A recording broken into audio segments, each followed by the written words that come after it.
இது Samsung inverter model AC cooling காயிலுங்க. So gas leak இது பார்த்தீங்கன்னா ஒரு 2 இடத்துல லீக் வந்தது.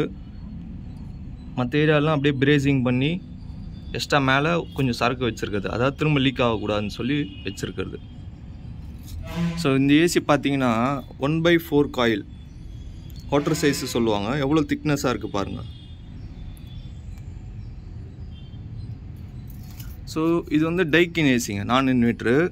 இதுக்கு வந்து எல்லா காயில்ஸும் லீக்கு, எல்லா லைன்லேயும் லீக்கு. இது வந்து யூ பென்ஸ் சேஞ்ச் பண்ணியிருக்குது புதுசாக. இது இருக்குது பார்த்தீங்களா, இது அப்படியே பழசை கட் பண்ணி போட்டு புதுசாக உள்ள வச்சு பிரேசிங் பண்ணியிருக்கிறது.